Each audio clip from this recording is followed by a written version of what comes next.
Shabbat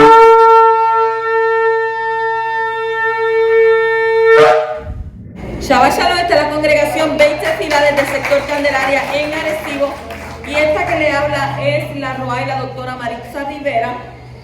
Estamos ubicados en la carretera número 2, aquí en Arecibo. Si usted desea, ¿verdad?, llegar hasta aquí, congregarse, pues solamente tiene que llamarnos al 787-384-9121 y comunicarse. Queremos darle un saludo a Amy.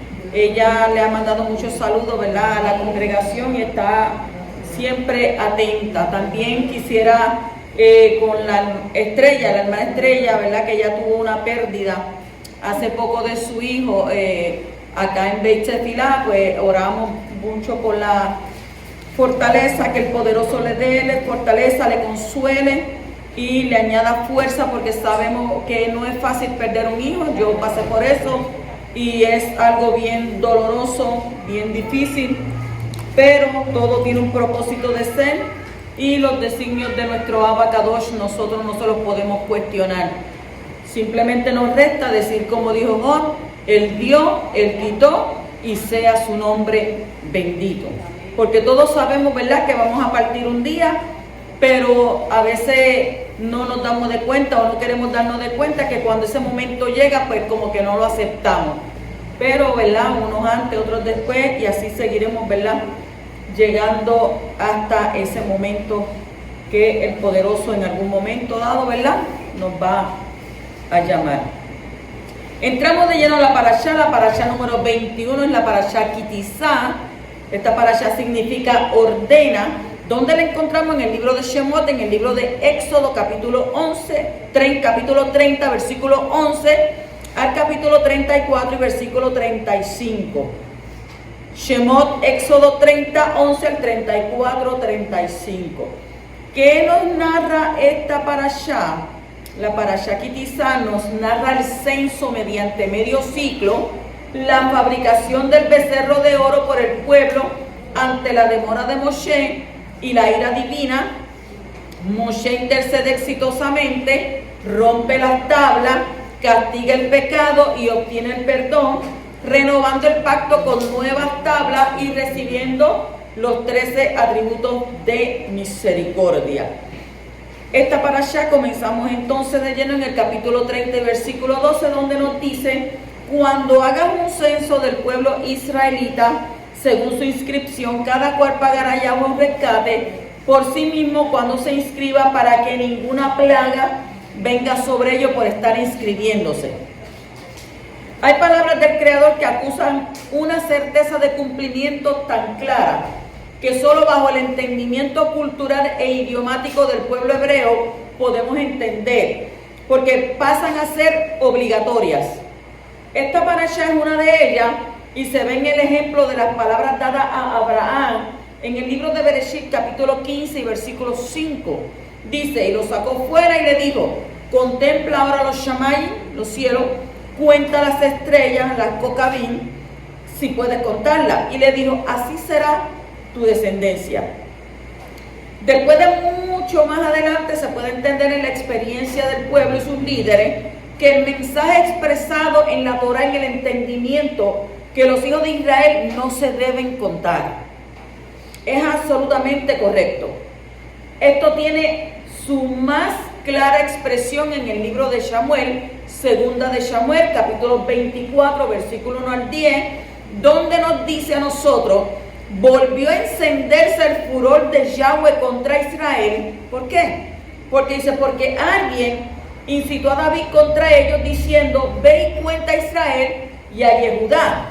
El rey le dijo a Joab, su comandante militar: quiero que recorra todas las tribus de Israel, desde Dan hasta Beersheba, y hagas un censo del pueblo para que yo sepa el número de la población. Joab le respondió al rey: que Yahweh tu Elohim aumente el número de tu pueblo 100 veces, y que mi amo el rey lo vea.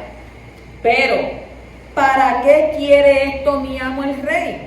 Sin embargo, el mandato del rey prevaleció contra Joab y contra los oficiales del ejército, y Joab y los oficiales del ejército salieron a instancia del rey para hacer un censo del pueblo de Israel. Cruzaron el Jordán y acamparon en Aroer, al sur de la ciudad que está en medio del valle de Gad, y siguieron hasta Yatzer. Continuaron a Gilad y a la región de Tahtim, Hotchi, y llegaron a Dan, Yam y a los alrededores de Sidón. Fueron luego a la fortaleza de Sori, a todas las ciudades de los Hivitas y los Kenanitas, y terminaron en Beersheba, en el Negev de Yehudá. Recorrieron todo el territorio y volvieron a Jerusalén al cabo de 9 meses y 20 días. Se tardaron contando. Joab le informó al rey el número de personas que se había registrado, y en Israel había 800,000 soldados preparados para sacar la espada, y los hombres de Yehudá sumaban 500,000. Pero después David se reprochó por haber contado al pueblo, y David le dijo a Yahweh: he pecado gravemente en lo que he hecho. Por favor, Yahweh, quita la culpa de tu servidor, porque he actuado neciamente. O también en el Primera de Crónicas, capítulo 21, y versículo 1 al 7 también dice: ahora se levantó Hasatán contra Israel e incitó a David a tomar un censo de Israel. Y David dijo a Joab y a los capitanes de la fuerza de Israel: vaya, tomen un censo de Israel desde Beersheba hasta Dan, entonces reporten a mí para que yo pueda saber cuántos de ellos hay. Joab dijo: que Yahweh haga a su pueblo 100 veces tantos como hay ahora, pero mi Adón el rey, ¿no son ellos en todo caso los sirvientes de mi Adón? ¿Por qué mi Adón el rey requiere esto? ¿Por qué traerá él culpa sobre Israel? No obstante, la palabra del rey prevaleció contra Joab, así que Joab salió y fue por todo Israel, después de lo cual vino a Jerusalén. Joab reportó los resultados del censo a David. En Israel aquí dice que había 1.100.000 hombres que podían usar espada, mientras que Yehudá tenía 470,000 hombres que podían usar una espada. Pero él no contó a Leví y a Benjamín entre ellos, porque la orden del rey era odiosa para Joab. Elohim estaba enojado con esto y por lo tanto castigó a Israel. Concluimos que las promesas dadas a nuestros padres Abraham, Isaac y Jacob, al enunciarse como incontables, porque él le dijo que fuera y mirara las estrellas, que eran ¿qué? Incontables. No perdería entonces el sentido y valor de la literalidad, es decir, de su Peshat. Por eso es que él le dijo, ¿verdad?, que no podía contar a los hijos de Israel. Y él lo que trajo fue castigo sobre el pueblo de Israel. El capítulo 13 dice, el capítulo 30, versículo 13: esto es lo que pagará cada uno de los que se inscriba: medio shekel conforme al peso del santuario, 20 gerash por shekel, medio shekel como ofrenda a Yahweh. Esto nos permite entender que el monto a pagar era solo simbólico. Sin embargo, trae otra enseñanza en el hecho de ser medio shekel, el cual es otro de los detalles de unidad, hermandad y necesidad del uno por el otro. O sea que dentro del pueblo de Israel, Yeshua veía de esta misma forma también a sus talmidim, cuando en Lucas, y lee el capítulo 10, versículo 1, dice: después de esto el Adón nombró otros 70 talmidim y los mandó delante de él en pareja a todos los pueblos y lugares donde él se proponía ir. O sea, un medio siempre necesita el otro medio. Por eso, ¿verdad?, Yeshua los envió en pareja. El versículo 14 de ese capítulo 30 dice: todo el que se inscriba en el registro desde los 20 años de edad en adelante dará la ofrenda a Yahweh. O sea que este censo aplicaba solo a los mayores de 20 años, es decir, a los que estaban listos para la guerra. El versículo 15 dice: el rico no pagará más, ni el pobre pagará menos de medio shekel cuando den la ofrenda de Yahweh como expiación por sus personas. Este principio nos enseña dos cosas. Número uno, que Yahweh es justo. Y número dos, que ante Él todos somos iguales y con el mismo valor. Y es interesante notar que este dinero es llamado de expiación. Es decir, un valor por la expiación o pago y rescate de uno por uno. O sea que en este caso cada mayor de edad daba un aporte por su vida, y no solo valorando a Israel, sino dejando una constancia física del valor de Israel, o sea, como ofrenda memorial de expiación, o sea, la cual siglos después sería retornada a cada israelita sin importar dónde estuviera perdido. Nos dice Primera de Kefas, capítulo 1 y versículo 18 al 20, sabiendo que fuiste rescatado de vuestra vana manera de vivir, que vuestros padres os legaron, no con cosas corruptibles, como la plata o el oro, sino con la sangre preciosa del Mashiach, como de un cordero sin mancha y sin defecto, escogido ciertamente antes de la fundación del mundo, pero manifestado en los tiempos postreros por amor a nosotros. Dice el versículo 16 de ese capítulo 30. Tú recibirás el dinero de expiación de los israelitas y lo asignarás al servicio de la carpa de reunión. Les servirá a los israelitas como recordatorio delante de Yahweh, como expiación por sus personas. O sea, este dinero tenía un único destino y era el de ser usado en el Mishkan, en el santuario. Y a su vez era un recordatorio de su responsabilidad con las cosas de Yahweh. Y esto nos enseña que todos somos responsables del servicio al poderoso, no solo los líderes, sino todos los que son parte de la comunidad. Y esta costumbre continuó a través de los años, aún en los tiempos de Yeshua, que se mantenía en Matitillahu, capítulo 17, 24 al 27, dice: cuando llegaron a Cafarnaúm, los cobradores del medio shekel vinieron a Kefa y le dijeron: ¿no paga tu rabí el impuesto del templo? Y Kefa le dijo: claro que sí, lo paga. Dijo Kefa. Cuando él llegó a la casa, Yeshua habló primero: Shimeón, ¿cuál es tu opinión? ¿Los reyes de la tierra, de quién cobran impuestos y tributos, de sus hijos o de otros? De otros, respondió. Yeshua dijo: entonces los hijos están exentos, pero para evitar ofenderlos, ve al lago, tira un anzuelo y toma el primer pez que coja, ábrele la boca y encontrarás un shekel. Tómalo y dáselo a ellos por mí y por ti. El detalle más relevante en este verso 27, para evitar ofenderlos, ve al lago, tira un anzuelo y toma el primer pez que coja, ábrele la boca y encontrarás un shekel. Tómalo y dáselo a ellos, ¿quién? Por mí y por ti.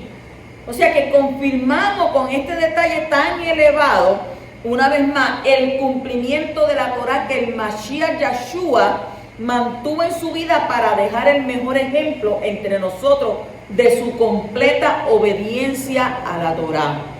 Lo estamos viendo, ¿verdad? Venimos desde Crónicas esto y estamos viendo que él también dio el medio shekel.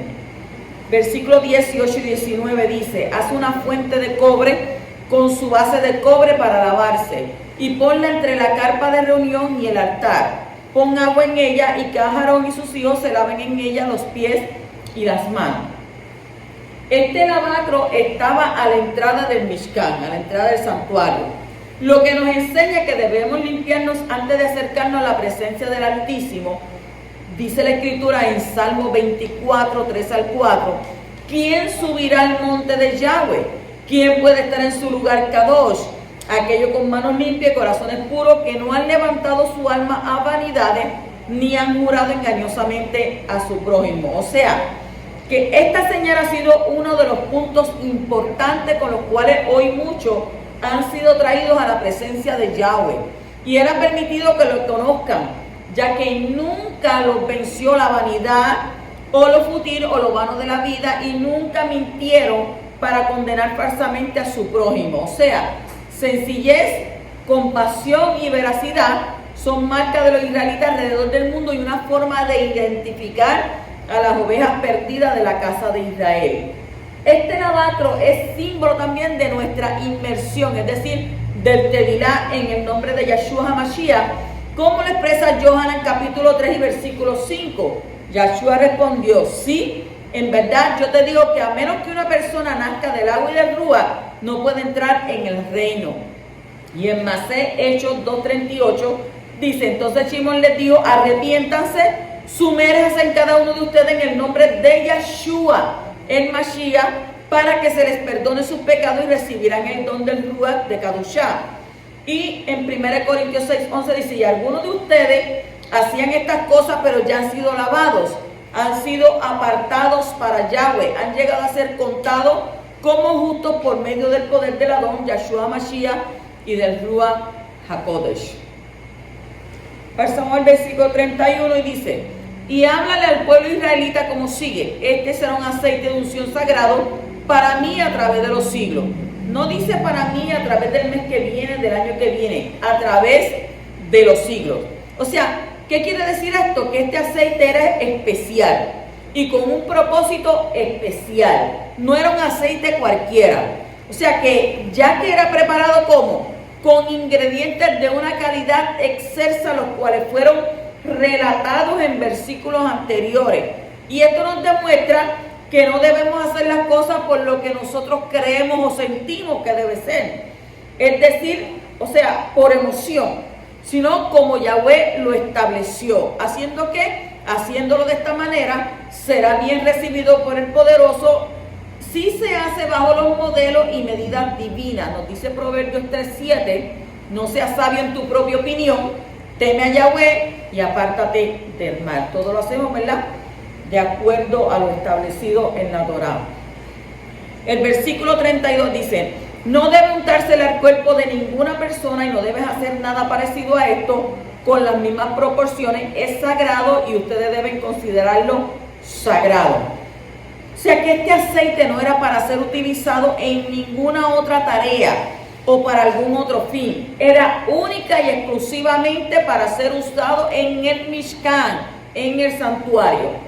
Solamente establecido para eso. 34-35 dice, Yahweh le dijo a Moshe, toma de estas especias, resina, uña aromática, el gálbano, estas especias con incienso puro, la misma cantidad de cada una, haz con ella incienso, un compuesto mezclado con pericia, refinado, puro y sagrado.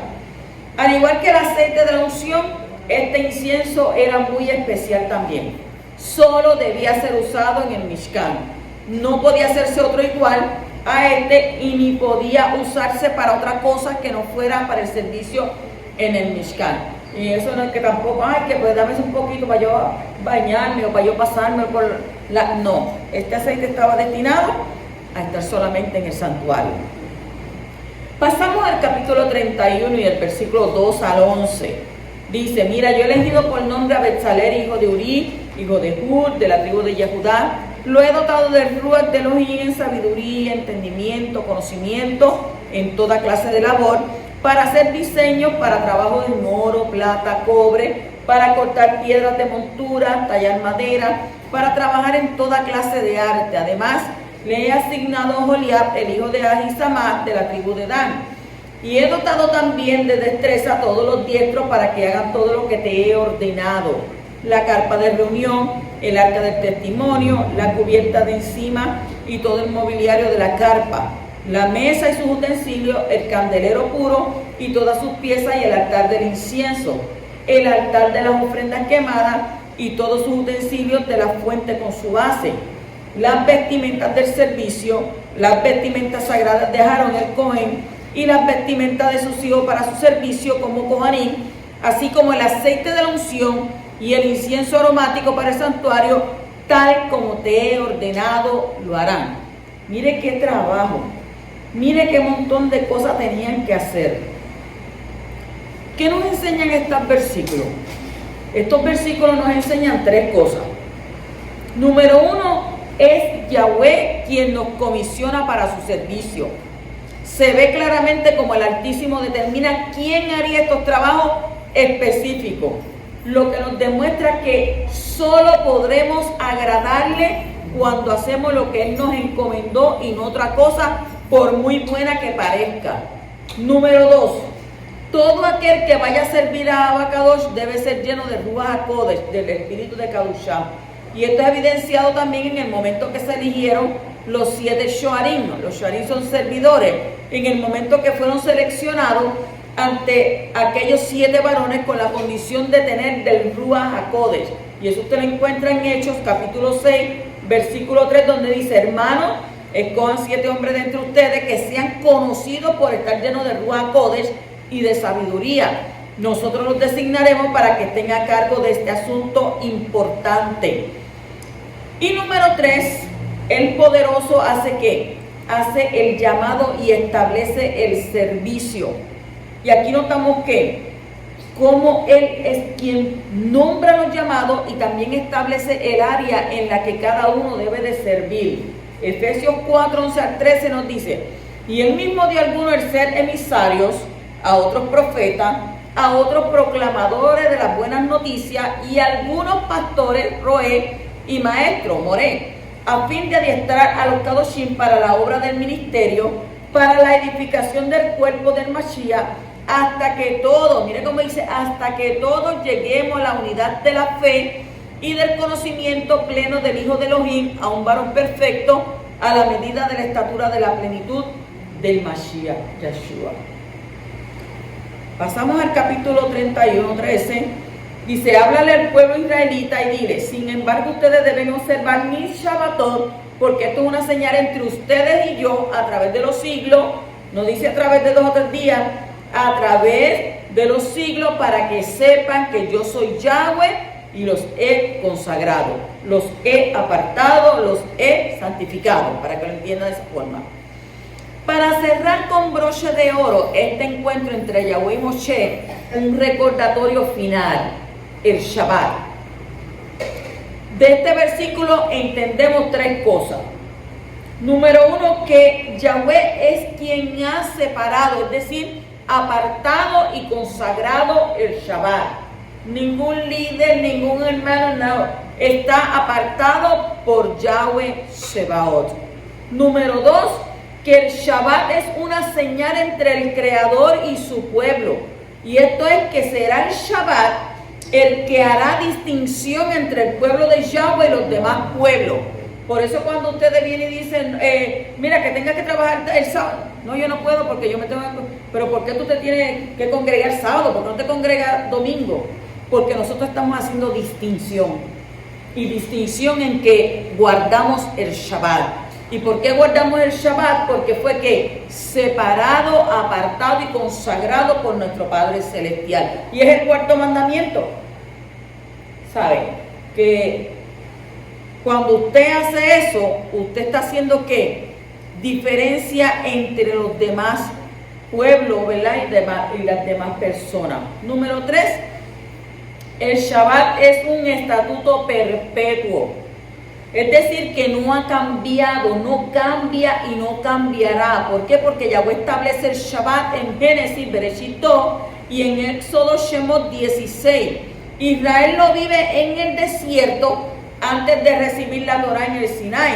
El Mashiach Yeshua también lo guardaba como era costumbre para él. Lo dice donde Lucas 4:16, Gilead 4. Entonces fue a Nazaret, donde había sido criado, y en Shabbat fue a la sinagoga como de costumbre y se puso de pie para leer. Y finalizamos viendo que es mandatorio en el reino milenial. Isaías, Yeshayá 66, 22, 23 dice, porque así como los nuevos cielos y la nueva tierra que yo hago continuarán en mi presencia, dice Yahweh, así también su cera y el nombre de ustedes continuarán todos los meses, miren lo que dice, en Rosh Hodesh, y todas las semanas en Shabbat, todos los vivientes, o sea, toda carne, vendrán a adorar en mi presencia, dice Yahweh. Entonces, ¿qué te detiene? Ahora pues, levántate y guarda su mandamiento de Shabbat, invocando su nombre. Aleluya. O sea, si Él quiere reunirse con nosotros, ¿quiénes somos para cuestionar sus planes? Nada. El versículo 14 dice, observarán el Shabbat porque es sagrado para ustedes. Al que lo profane se le dará muerte, y cualquiera que haga trabajo en él, esa persona será cortada de su pueblo. Y la gente dice, ay, yo fui a trabajar el Shabbat y a mí no me pasó nada.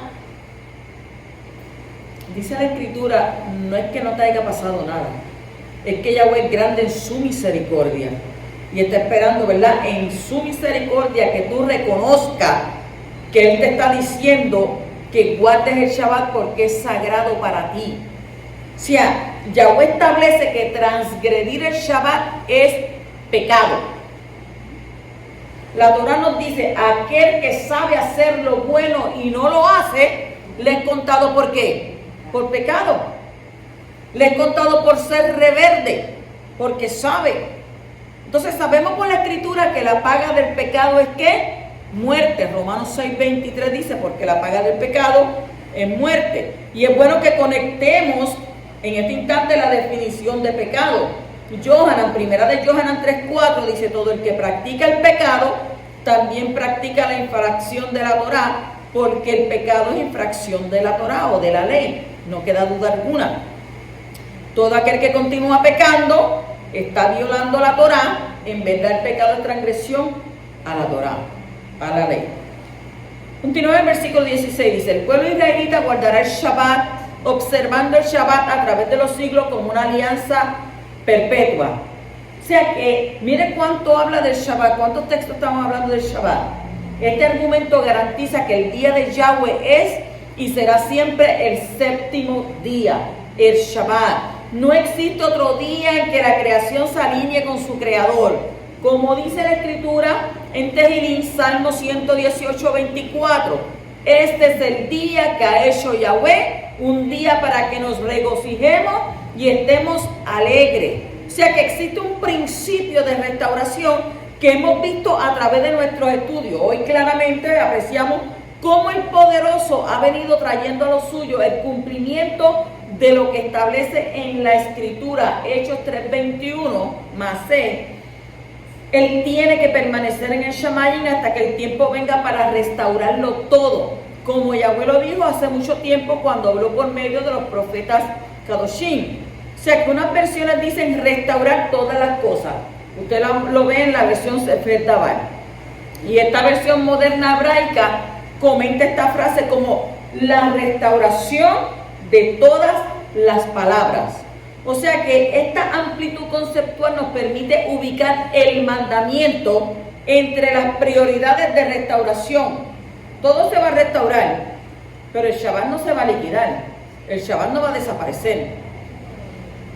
Puesto que por más de 1800 años de influencia greco-romana, la interpretación bíblica o escritural se ha venido volcando en un número de reemplazo completamente fuera de los propósitos de Kadushá de la misma escritura. Nos atrevemos a decir que la teología moderna está fuera del contexto original y muy alejada en los únicos propósitos para los cuales fue establecido, la palabra de Yahweh. Por ejemplo, en los siguientes versículos vemos cómo en primera instancia vivimos una restauración del segundo mandamiento.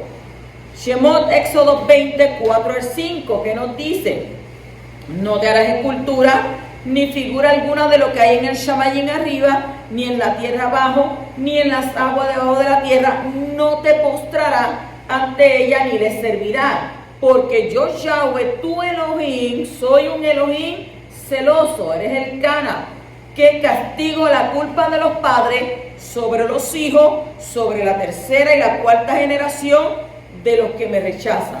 Entonces, de acuerdo con el pasaje, lo primero que se hace al llegar al cristianismo evangélico es renunciar y arrepentirse de esta idolatría en la que culturalmente se creció. Y hoy, bajo la contundencia exegética de verdades ineludibles, resultado de ir hilando cada concepto restaurador, cabe la pregunta: si fue restaurado el segundo mandamiento, ¿qué es lo que detiene para restaurar el cuarto, que es el Shabbat? Con toda claridad entonces percibimos la importancia de la Torá, la regla a seguir, puesto que como documento conocemos su procedencia, a Yahweh mismo dándola a ¿quién? A Moshe en el monte Sinai. O sea que la observancia a los mandamientos hoy es una tarea de interés permanente y creciente entre un vasto remanente. Esos quienes hemos venido recibiendo de forma individual y casi privada la revelación de la Torá, los mandamientos de Yahweh. Yehezkel, Ezequiel 38:23 dice, mostraré mi grandeza y mi kadushá, así me daré a conocer ante los ojos de muchas naciones y sabrán que yo soy Yahweh. Ezequiel 36:23 dice, y yo separaré mi gran nombre, mire cómo dice, que fue profanado entre las naciones a donde fuiste, el cual vosotros profanasteis en medio de ella. Y las naciones sabrán que yo soy Yahweh, dice Yahweh Elohim, cuando sea Kadosh en vosotros delante de sus ojos. O sea que aquí no hay nada más que añadir. Si se restauró ese segundo, se puede restaurar el cuarto. ¿Guardar qué? El Shabbat. Y mucha gente conoce esto. Mucha gente sabe que hay que guardar el Shabbat. Porque eso, el invento del domingo, eso vino después. Y eso, ¿verdad? Pues sabemos que es adoración a Mitra y muchas cosas más. Pasamos entonces al capítulo 32 y versículo 1 dice: cuando el pueblo vio que Moshe tardaba tanto en bajar del monte, el pueblo se congregó contra Aarón y le dijo: ven, haznos un Elohim que vaya delante de nosotros, porque este hombre Moshe, que nos sacó de la tierra de Egipto, no sabemos lo que le ha sucedido. La emuná, la fe, no es solo un asunto intelectual o místico, es además obediencia. Pero una cosa va de la mano con la otra, es decir, porque se cree, se obedece. Y en este pasaje vemos cómo esa unidad de creer y obedecer se rompe y sucede todo lo contrario. Primero, que el pueblo comenzó a dudar tanto de Yahweh como de que Moshe estuviera vivo. Oigan, fueron 40 días. Y entonces, ¿qué hizo eso? Eso hizo que fueran un poco más allá, hasta el punto de querer que dioses que pudieran ver y que les sirviera como referencia y seguridad, manifestando automáticamente en ese momento la condición caída del hombre. Nos costará creer y por ende se caerá en la desobediencia mientras estemos en la carne. Gálatas 5, 16 al 17 dice: digo pues, andar en el Ruach y no satisfagáis los deseos apasionados de la carne, porque la carne tiene deseos contrarios a los del Ruach y el Ruach a los de la carne, y estos se oponen entre sí para que no prosigáis haciendo lo que deseáis. O sea, esta gente querían ver que dioses, pero recordamos que Yahshua en un momento dado dijo que en estos tiempos la gente creería, ¿por qué? Por vista, pero no se le iba a conceder para que creyeran por vista, sino ¿por qué? Por emuná, por fe, por creer y por obedecer. El versículo 2 de ese capítulo 32 dice: a Aarón les dijo: quítenle los aretes que tienen en las orejas a sus esposas, sus hijos y sus hijas, y tráigamelo. De la misma manera que el pueblo dudó, así también lo hizo Aarón. Algunos sabios sugieren que Aarón actuó por miedo más que por convicción. Pero imagínense cuánta gente había allí. Es decir, que él temió por su vida. La escritura dice en 1 de Yohanan 4:18: no hay temor en el amor. Por el contrario, el amor que ha logrado llegar a la perfección se despoja del temor, porque el temor tiene que ver con castigo. La persona que permanece con temor no ha llegado a madurez referente al amor. Si usted tiene miedo, por ahí dice cómprese un perro, pero usted no tiene que comprarse un perro. Usted tiene que clamar al poderoso que dice: clama a mí, yo te responderé. No es porque te dice que el perfecto amor echa fuera el temor. El versículo 4 al 5 dice: este los recibió de ellos y los echó en un molde, y con ellos hizo un becerro de oro. Y ellos exclamaron: este es tu Elohim, no Israel, que te sacó de la tierra de Egipto. Cuando Aarón vio esto, edificó un altar delante de él. Y Aarón anunció: mañana habrá una fiesta de Yahweh. La idolatría tiene varias caras, y en este caso encontramos dos. Número uno, exaltar una creación, y en este caso un becerro de oro en lugar del creador, como lo expuso el Rab Shaul cuando dijo en Romanos capítulo 1 y versículo 25. Ellos cambiaron la verdad de Elohim por la mentira y veneraron y rindieron culto a la creación antes que al creador, quien es bendito para siempre. Amén. Número 2, llamar al ídolo por el nombre Kadosh, la más abominable de todas, porque dijeron que ese ídolo era Yahweh. ¿Usted puede creer eso? O sea que esto es llamado en términos teológicos sincretismo. Y el sincretismo es, según Pablo Alberto Deiros, sistema religioso o filosófico que pretende conciliar varias doctrinas y prácticas diferentes. Y esto usted lo encuentra en el Diccionario Hispanoamericano de la Misión.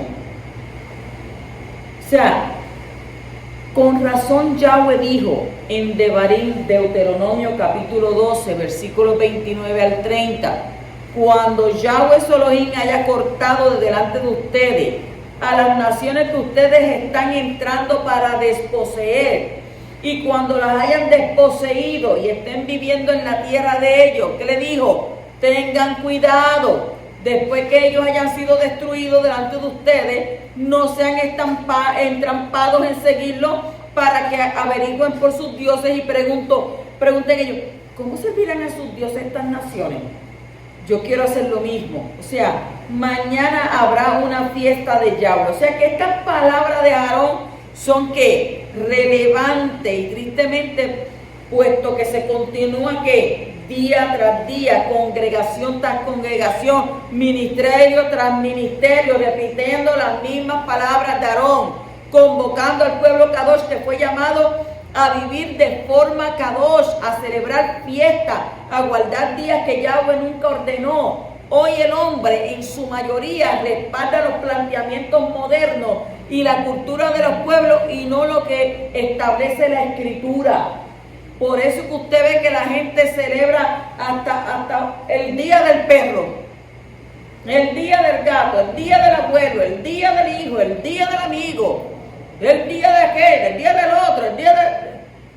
Pero no dicen, vamos a celebrar las fiestas de Yahweh. Vamos a celebrar todas las fiestas que están en Levíticos 23. Y cuando usted le dice, hoy no trabajo porque hoy yo celebro estas fiestas de Yahweh. Pero mira para allá, si eso es viejo. Eso ya pasó de moda. Eso está en el Antiguo Testamento. ¿Y para qué tú estás celebrando eso? Eso es para el pueblo de Israel. Eso no es para ti. Ah, porque es que yo soy de otro planeta. Por eso yo no lo puedo celebrar, porque yo soy de otro planeta. La Escritura fue hecha para todo el mundo. O sea, en la Escritura no dice para este evangélico, para aquel mormón, para aquel metodista, una Escritura especial. Y créame que muchas de estas personas, líderes de estas religiones, han hecho escritura amoldada al pensamiento de ellos. Como ellos piensan, como ellos creen, han hecho una Torá, no se le puede decir Torá, han hecho una Biblia. Eso viene del griego, biblos. Han hecho una Biblia de acuerdo al pensamiento. Ah, no, porque es que ahí en la Escritura dice que Yahweh le habló a Moshe. No, pues Yahweh no le habló a Moshe. Yahweh me habló a mí. Y como Él me habló a mí, yo le estoy hablando a ustedes. Si no, miren cómo anda Oriente. ¿Cómo anda Oriente? No, porque aquel dijo esto. Aquel profeta dijo esto, y porque aquel otro dijo esto, y porque aquel dijo esto, y eso es lo que es para el mundo del mundo, y llegue el que llega. No, eso no es así. La Torá habla diferente.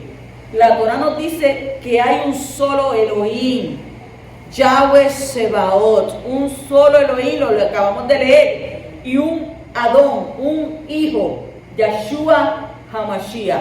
Si usted se despliega de ahí, si usted no quiere pensar que eso es así, va a pasar como Yahshua dijo: el que me niegue a mí aquí en la tierra, lo negaré yo delante de mi Padre y de sus malajim, de sus ángeles.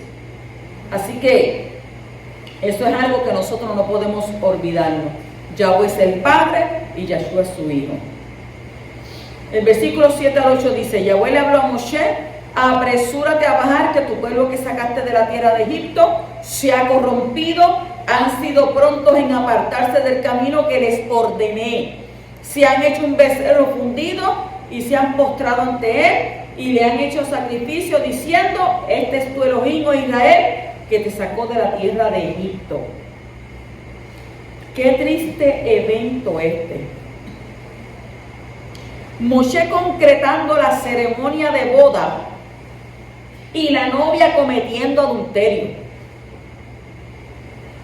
Vemos que aquí Yahweh no llamó a Israel como su pueblo, ni dijo que Él los había sacado de Egipto.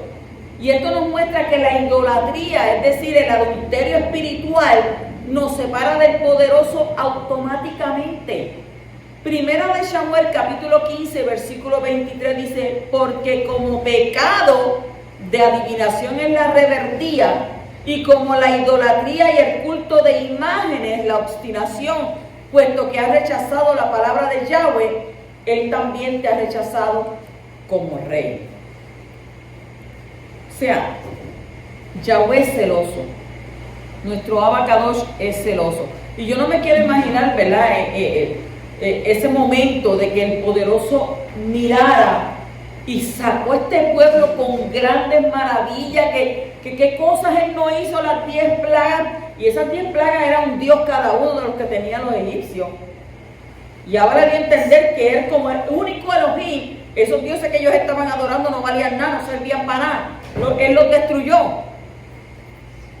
Y entonces llegar a este momento, porque este hombre Moshe, porque se refirieron a él tan despreciativamente, no dijeron, el líder que nos sacó, no dijeron, él, ¿sabe? Nuestro pastor o no, lo que es, no, este Moshe. Y usted sabe lo que es Abacadosh, con sus ojos Kadosh, fijar su mirada en el pueblo y ver lo que ellos estaban haciendo. Usted se imagina cómo estaría Abba en su corazón, como al principio, arrepentido de haber creado al hombre. Así es.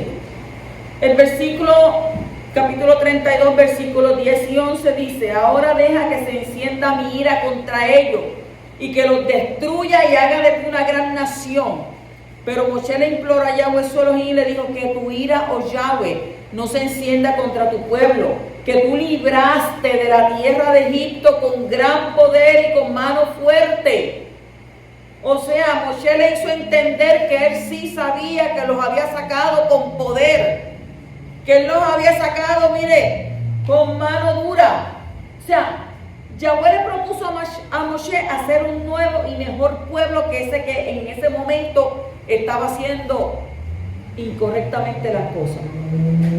Moshe, por el contrario, porque si Moshe hubiese sido otro, sí, pues mira, mátalos a todos y que se los elimínalos en este momento y olvídate, y hasta de las piedras tú me vas a levantar allí. No, él, ¿qué hizo él? Por el contrario, él vino, reconoce que fue Yahweh quien sacó a Israel de Egipto, y ahí comienza una intercesión por ellos.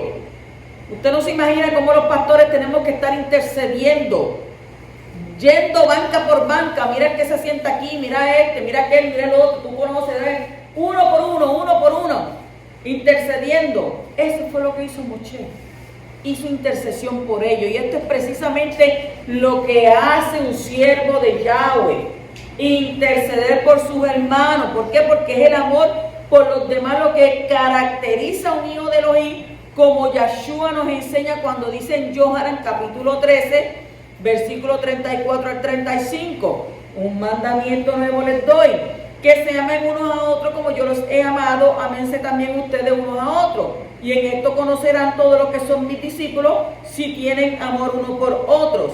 Y en Kefas Aleph, primera de Pedro, capítulo 4, versículo 8, dice también, teniendo ante todo ferviente y constante amor entre vosotros, porque el amor cubre multitud de pecados. Usted sabe que la Escritura dice que tienes que amar a tu prójimo como a ti mismo. Y usted entendiendo que usted tiene un prójimo que le está haciendo la vida, no de cuadrito, cuadriculado. Usted sabe los cuadritos, pero cuadriculado, más chiquitito con muchos cuadritos. Le está haciendo la vida a usted de cuadrito. Y usted tiene que venir y decirle al poderoso que tenga misericordia de él. O sea, no nos podemos poner al mismo nivel de este personaje, de esta persona que te está haciendo la vida y te está dando, ¿verdad?, batalla. Porque la Escritura dice que sabemos que nuestra lucha no es contra seres humanos, sino contra lo que opera en ellos. Y entonces algunos dirán, no, porque yo soy creyente, porque yo soy cristiano. ¿Quién te dijo a ti que un demonio no se le va a meter a sea cristiano, sea judío, sea quien sea? La Torá me dice a mí que cuando Yahshua se levantó a leer la Torá, en la sinagoga había uno sentado allá en los últimos Yeshua, pues todavía no es tiempo. ¿Para qué tú vienes a molestarnos? ¿Para qué tú vienes a estorbarnos? ¿No estaba sentado para los cristianos en la iglesia? ¿Para los judíos en la sinagoga? No andaba Kefas con Yeshua. Y Yeshua le dijo: apártate de mí, Satanás. A Kefas, que amaba a Mashiach, que andaba con Mashiach, que estaba al lado de Mashiach. Y Yeshua se lo dijo en la cara: aparta. ¿Qué hubiera hecho Kefas? ¿Usted no piensa qué hizo Kefas, qué dijo? ¿Qué hubiera hecho usted? Lo primero, mira para allá. Mira lo que me dice. Que apártate, Satanás, como si yo estuviera endemoniado. Que yo no tengo. Yeshua se lo dijo en la cara a Kefas: apártate de mí, Satanás. Y si le dijo apártate de mí, Satanás, era porque Satanás lo había poseído. Y en algún momento dado él lo dejó entrar. Porque nadie entra a una casa obligado a ir así. Alguna endija, alguna puerta, alguna ventana tú dejaste abierta para que se metiera por ahí.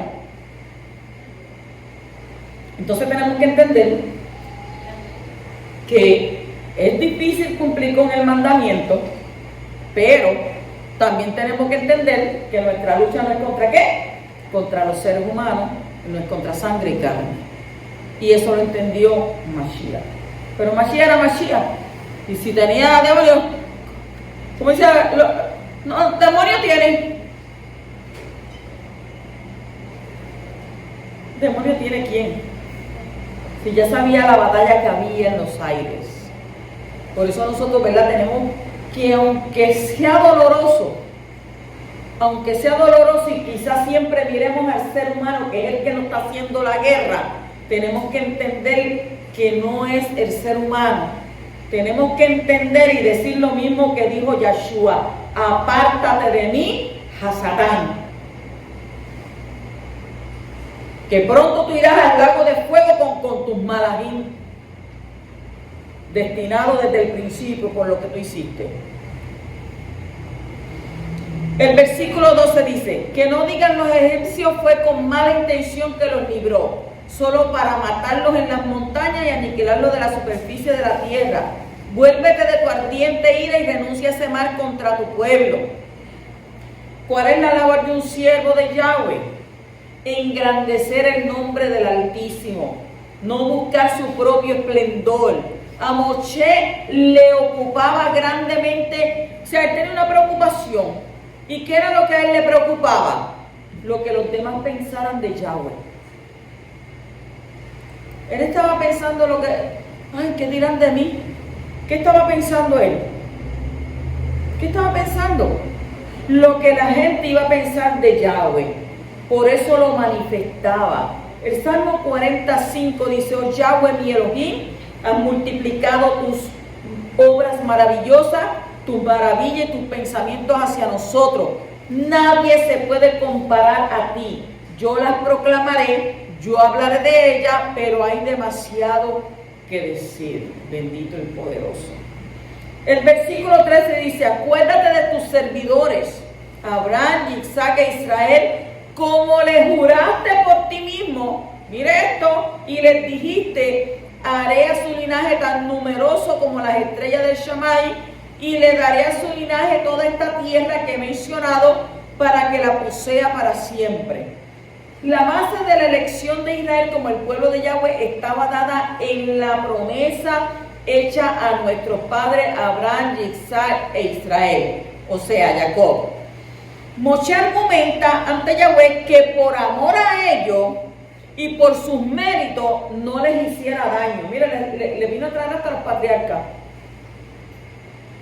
O sea que esta postura de parte de Moshe habla mucho de su humildad, de su mansedumbre y su mentalidad del reino, no anteponiendo sus propios beneficios o aspiraciones, más bien honrando la memoria de los padres de Israel que fue una actitud fundamental en el espíritu de un ungido. Filipenses capítulo 2, versículos 6 al 8 dice: aun cuando él era forma de Yahweh, no consideró ser igual a Yahweh, algo por lo cual aferrarse. Por el contrario, se despojó a sí mismo en el hecho que tomó forma de esclavo, haciéndose como un ser humano, se humilló a sí mismo todavía más, haciéndose obediente hasta la muerte y muerte en la estaca como un criminal. ¿Y eso quién fue? Yeshua HaMashiach. El versículo 14 dice: y Yahweh renunció al mal que había dicho que iba a traer contra su pueblo. ¿Usted cree que Yahweh renunció?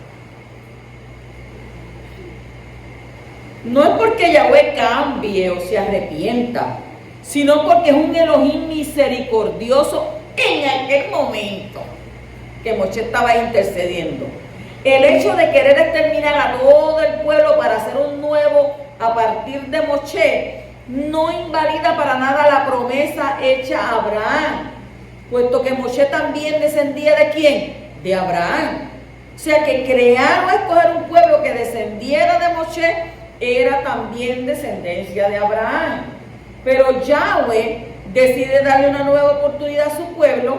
Lo que cada uno de nosotros merecemos es la muerte porque todos pecamos, pero a través de Yeshua tenemos que una nueva oportunidad. O sea que nuestro Elohim es lento para la ira y grande en misericordia. Salmo 145:7. Ellos celebrarán tu abundante bondad y se exaltarán en tu justicia. El versículo 15 y 16. Enseguida Moshe se volvió y bajó del monte llevando las dos tablas de la alianza, tablas escritas en las dos superficies, estaban escritas por un lado y por el otro, y las tablas eran de Elohim y la escritura era la escritura de Elohim grabada sobre las tablas. La palabra en hebreo usada para testimonio es edut. Edut, que quiere decir testimonio, testigo. Y esto nos enseña que es la Torá, un testigo a nuestro favor si somos obedientes, pero también un testigo en nuestra contra si somos desobedientes. Devarim, Deuteronomio 30:19 dice: yo llamo al cielo y la tierra para testificar contra ti hoy que yo te he presentado con la vida y la muerte, la bendición y la maldición. Por lo tanto, escoge vida para que vivas tú y tu cera. O sea que también nos dice que estaba escrito con la escritura de Yahweh y en hebreo. Por lo anterior, ¿qué podemos deducir? Que la lengua celestial es la hebrea, así como la voz que habla del Shammai. Hechos capítulo 26 y versículo 14. Todos caímos a tierra. Y entonces hay una voz en hebreo que me decía: Shaul, Shaul, ¿por qué me persigue? ¿O por qué me sigues persiguiendo? Es dura cosa dar coces contra el aguijón.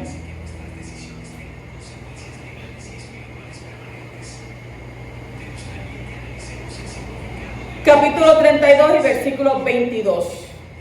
Ahora dijo: no se enoje mi amo. Usted sabe que este pueblo está inclinado al mal. La peor postura que debe tener un líder es la de culpar a otros por sus responsabilidades. Al igual que Aarón comenzó a culpar a otros. Y esta actitud es contraria a la humildad. O sea, una persona humilde reconoce su debilidad. Quien intenta ocultarla puede tener un problema de orgullo en su corazón. Y en ese sentido, ¿cuál personaje de los enunciados siguientes estará justificado delante de Yahweh? Lucas 18:11 nos dice: el Parush, puesto en pie, oraba consigo mismo: oh Elohim, te doy toda gracia, que no soy como el resto de la humanidad, avaro, deshonesto, inmoral, o como este cobrador de impuestos, sea de orgullo. Y Lucas 18:13 dice: pero el cobrador de impuestos, parado a lo lejos, dijo: Elohim, ten misericordia de mí, que soy un pecador. O sea, este mostró ¿qué? Humildad. ¿Qué mostró el otro? Orgullo. Ah, no, que yo no soy como el resto de la humanidad. Le dijo él: yo no soy avaro, no soy deshonesto, inmoral. No soy como, es más, no soy como como este cobrador de impuestos que está ahí, sin saber. Pero el otro que le decía, ten misericordia de mí, que soy pecador. ¿Por qué? Porque nosotros a veces pecamos por omisión. Por eso es que todos los días, ¿verdad?, tenemos que ir delante del Poderoso y pedirle perdón por nuestras transgresiones, porque sabemos que no estamos exentos de hacer o de decir algo que no sea agradable a los oídos del Poderoso. Versículos 25 y 26 dice: Moshe vio que el pueblo estaba fuera de control, ya que Aarón les había permitido perder el control, de modo que eran una amenaza a cualquiera que se les opusiera. Y Moshe separó la entrada del campamento y dijo: todo el que esté de parte de Yahweh, venga aquí. Y todos los hijos de Leví se le unieron. Moshe entendió que este acto de idolatría hacía que muchos se rebelaran ante la autoridad y al mismo tiempo representaba un peligro para aquel que quisiera llamarles la atención. Y fue por eso por lo que él dejó que el pueblo decidiera qué hacer con su vida. O sea, mandando que todo el que estuviera de parte de Yahweh fuera donde él estaba. Una decisión, ¿verdad? Entonces, en cierta ocasión, mientras enseñaba a sus discípulos, Yahshua pasó por esta misma situación. Juan 6, 60 al 69. ¿Qué dice? Al oír esto, muchos de sus talmidim dijeron: esta es una palabra dura, ¿quién puede soportar oírla? Pero Yahshua, sabiendo en sí mismo que sus talmidim estaban murmurando sobre esto, les dijo: ¿es esto de tropiezo para ustedes? Supongan que pudieran ver al Ben Hadad subiendo a donde estaba antes. El Rúa es el que da vida, la carne no es de ayuda. Las palabras que les he hablado a ustedes son Rúa y vida. Y a pesar de esto, algunos de ustedes no confían. Porque Yahshua sabía que Yahshua sabía que el principio, cual de ellos no iba a confiar en él. Desde el principio. Entonces también cuál de ellos le traicionaría. Yahshua sabía quién creía en él y quién lo iba a traicionar. Y dijo: por esto les dije que nadie puede venir a mí a menos que el Padre se lo haga posible a él. Desde este momento en adelante dice que muchos de sus talmidim se volvieron ¿a dónde? Atrás, y ya no viajaban con él. De modo que Yahshua le dijo a los 12: ¿no quieren irse ustedes también? Eso no le importó. ¿No quieren irse ustedes también? Y dice que Shemeón Kefa le respondió: Adón, ¿a quién iremos? Tú tienes la palabra de vida eterna. Nosotros hemos confiado y sabemos que tú eres el Hakadosh de Yahweh. ¿Qué aprendemos de este pasaje? ¿Qué entendemos? Entendemos dos cosas. Número uno, que Yahweh siempre tiene un remanente de hombres fieles.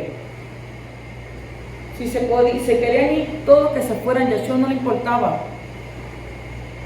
Porque Yahshua en un momento dado dijo que tengo que pasar por Samaria. Y fue a predicarle solamente a una sola persona. Y no fue un varón de alta alcurnia, a una mujer samaritana. Fue a predicarle a una mujer, a una sola persona.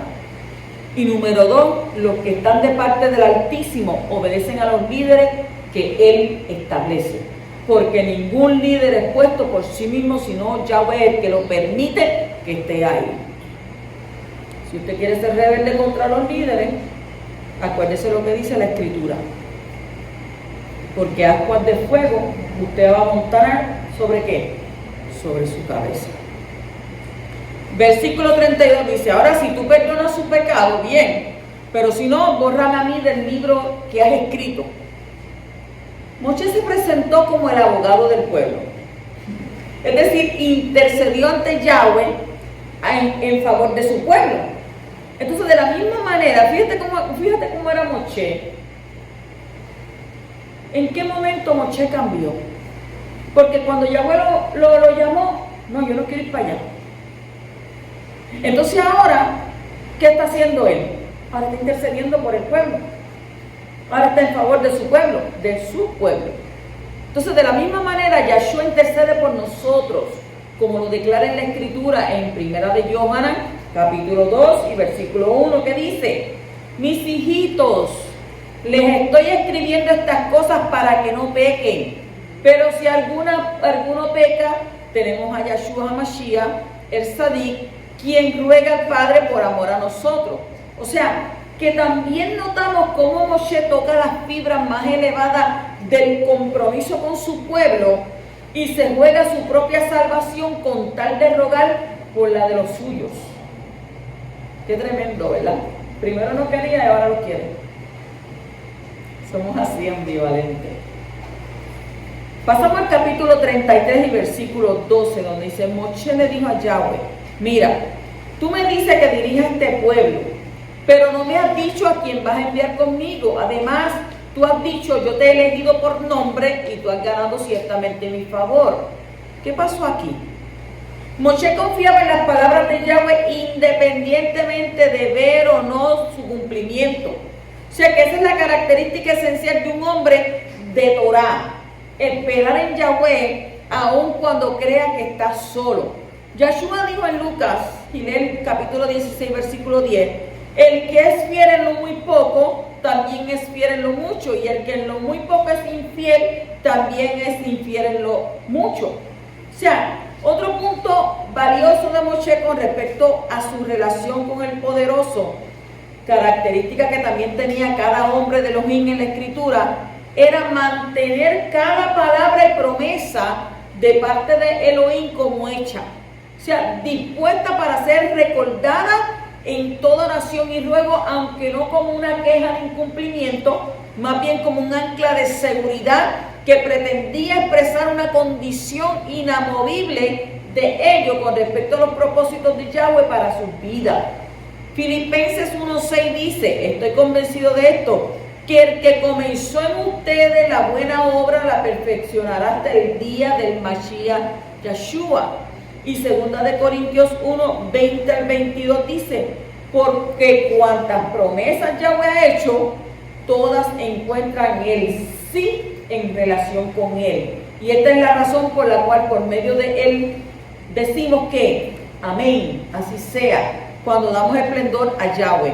Además, Yahweh es el que nos consolida, tanto a ustedes como a nosotros, en unión firme con el Mashiach. Él nos ha ungido, nos ha sellado y nos ha dado su Ruach HaKodesh en nuestros corazones como garantía para el futuro. La gente piensa que en el mundo espiritual todo lo que usted habla, como usted mueve, no hay efectos allá. Pero sí hay un efecto, y un efecto grande.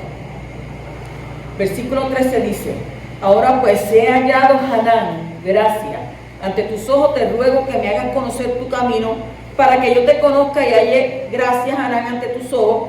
Considera también que esta nación es tu pueblo.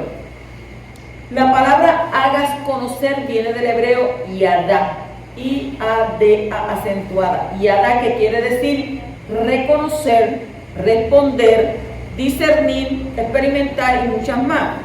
Lo que nos muestra que Moshe le estaba pidiendo a Yahweh que le hiciera conocer por la experiencia, es decir, más allá del ámbito intelectual y del conocimiento como tal, que se trata de tener ese discernimiento que solo lo da que la experiencia genuina con el Altísimo. Al recordarle a Yahweh que Israel era su pueblo, podemos inferir que le estaba pidiendo lo mismo para el pueblo. O sea, no es lo mismo conocer al Creador de manera intelectual que por la experiencia. Es decir, la parte intelectual es importante, pero quedarse solo en ese nivel es perder la esencia de lo que Yahweh es y hace. ¿Con qué? Con, por y a través de nosotros. Como dice la Escritura en Job 42:5, solo de oídas sabía de ti, pero ahora mis ojos te ven. Y otras versiones dicen: de oídas te había oído, mas mis ojos hoy te ven. O sea que la Torah representa esta experiencia vivida y palpable con respecto a los misbot, a los mandamientos, porque a través de guardarlo podremos ver, entender y discernir las cosas ocultas de ellos. O sea que todo aquel que vive las Moedim son las fiestas de Yahweh, entiende lo profético y el dibujo que encierra cada una de ellas. Jeremías capítulo 29, versículos 12 al 14 dice: cuando ustedes clamen a mí y oren a mí, miren lo que dice, yo los escucharé. Cuando ustedes me busquen, ustedes me encontrarán. ¿Con tal de qué? Que me busquen de corazón. Y yo me apareceré a ustedes, dice Yahweh. Entonces yo invertiré su cautiverio. Yo los recogeré de todas las naciones y lugares donde los he arrojado, dice Yahweh, y los traeré de regreso al lugar el cual los deporté. Si tú tienes una queja contra el poderoso, Yahweh dice en su palabra: entremos en razón, hazme recordar. O sea, lleguemos a una decisión. Y si tú te sientes, ¿verdad?, que necesita que de inmediatamente Abacadosh haga algo por ti, cuando ustedes clamen a mí y oren a mí, dice él, yo los escucharé. En otra parte de la escritura dice: no escucharán que hizo el oído, donde dice: clama a mí y yo te responderé. El versículo 14 dice: y él respondió: mi presencia irá y yo te daré descanso. La palabra que se traduce aquí como presencia es panim, del que significa, ¿verdad?, cara, consejero, rostro, semblante, entre otras definiciones. Lo que nos hace ver que lo que iría con Moshe sería el mismo Yahshua, puesto que la palabra da la idea de imagen de la manifestación del esplendor de Yahweh. Como nos dice Rab Shaul, hablando de Yahshua, dijo en Colosenses capítulo 1, versículo 15 y 16, él es la imagen visible del Elohim invisible.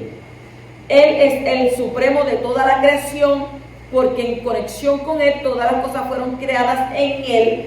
¿Dónde? En el cielo y en la tierra, visible e invisible, ya sean tronos, dominios, gobernantes o autoridades, todo ha sido creado por él y para él.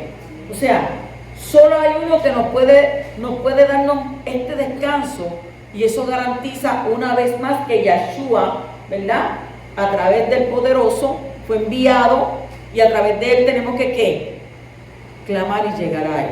Nos dice Mateo capítulo 11, versículo 28-29, vengan a mí todos los que están agobiados, cargados, yo les daré descanso, tomen mi yugo y aprendan de mí, porque yo soy manso y de corazón humilde, y así encontrarán descanso para sus almas.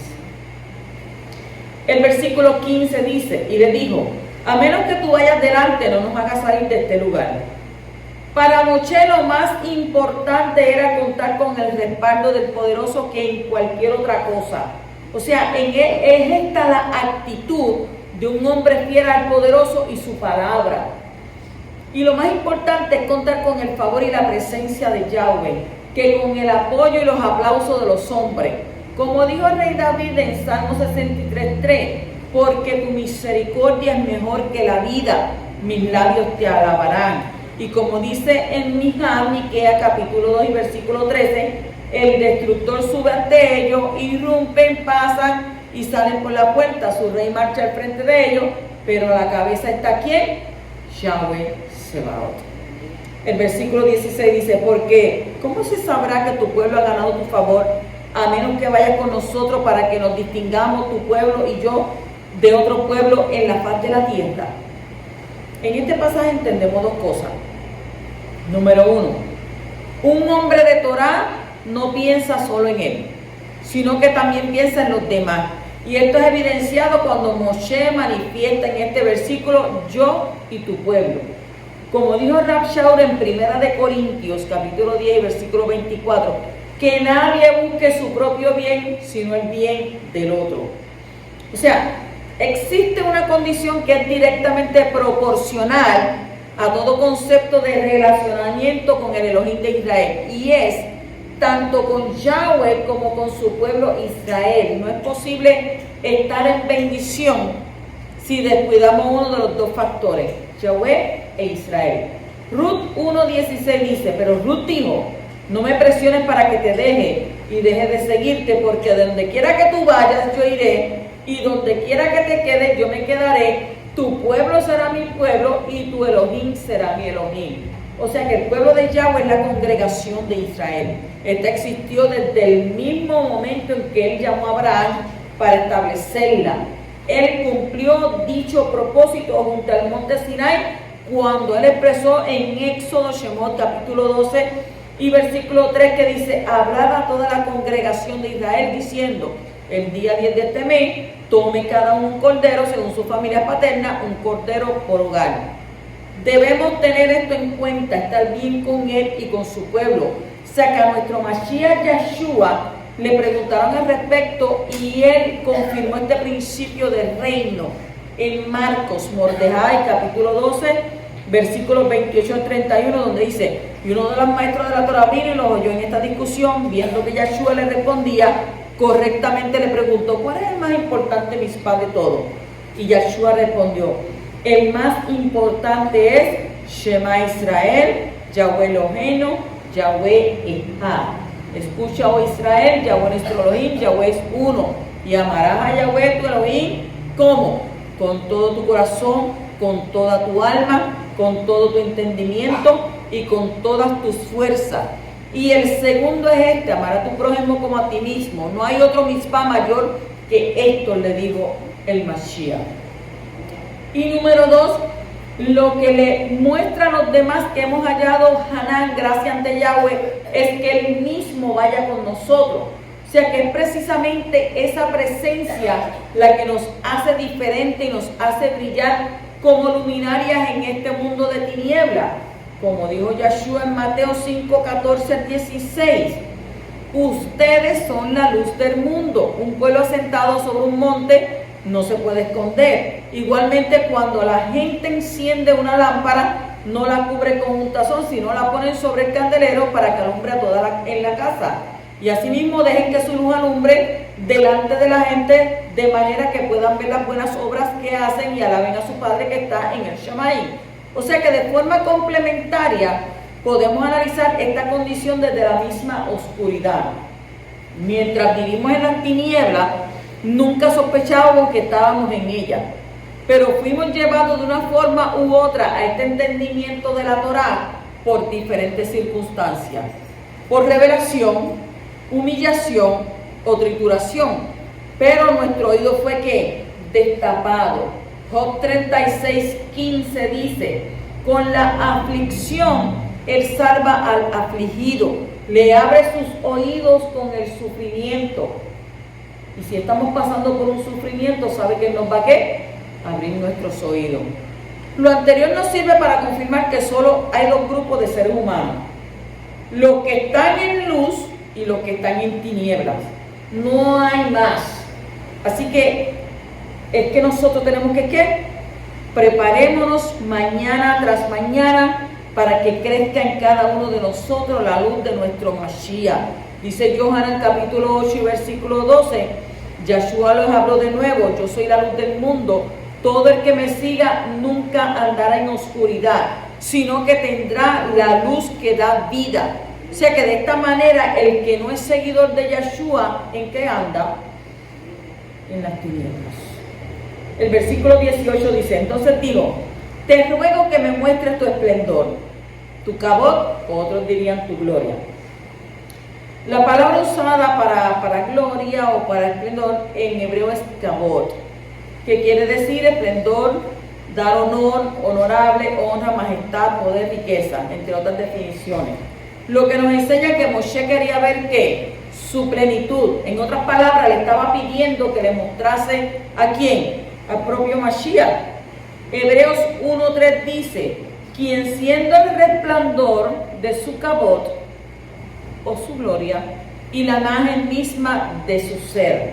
Colosenses 2:9 también dice: porque en él habita corporalmente toda la plenitud de lo que Yahweh es. El versículo 19 dice: y él respondió: haré pasar toda mi bondad delante de ti y proclamaré delante de ti el nombre de Yahweh y la Hanán, la gracia que yo concedo y la compasión que muestro. Yahweh le estaba mostrando a Moshe que la mayor expresión de su esplendor es su bondad, su Hanán, su gracia y su misericordia. Yohanan, hablando de Yeshua, dijo en Yohanan 1:14: y el verbo se hizo carne y habitó entre nosotros y contemplamos su esplendor, esplendor como del unigénito del Padre, lleno de la Hanán, de la gracia, y la Emet, la verdad. El versículo 20 dice, y agregó, pero no puede ver mi rostro porque el hombre no puede verme y vivir. O sea que en la condición humana y caída es imposible ver el rostro de Yahweh. Yahshua nos enseña que los ángeles ven el rostro de nuestro Padre Celestial del Poderoso. Mateo 18:10 dice, mirad que no menospreciéis a uno de estos pequeños, porque os digo que sus malak, sus ángeles en los shamayim, ven siempre el rostro de mi Padre que está en los cielos. Usted no se puede pensar, porque le digo que sus ángeles, o sea que cada uno de ustedes tiene un malak, ¿ven? Sus ángeles en los shamayim ven siempre el rostro de mi Padre. Yohanan también nos dice que en la resurrección veremos el rostro de Elohim. Apocalipsis y Galú 22, 3 al 4.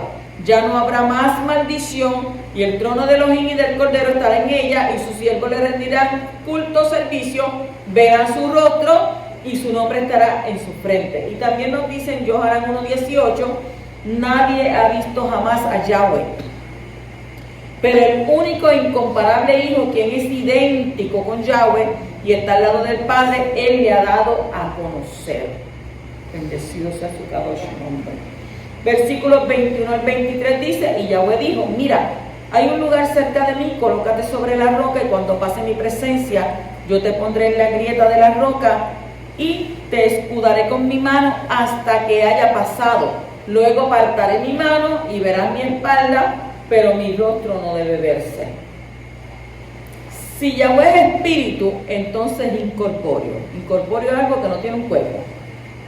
Por lo anterior, entonces debemos entender que lo que le fue mostrado a Moshe correspondía a una manifestación visible del esplendor de Abba. Y dado lo anterior, por eso entendemos ahora cómo Yohanan describe a Yahshua como la manifestación del acabó, o sea, de la gloria del poderoso de Yahweh. Yohanan 1:14 dice, entonces no queda duda, lo que Elohim le mostró a Moshe fue a Yahshua la máxima expresión de su esplendor. Shabbat Shalom, Sof Shabbaton.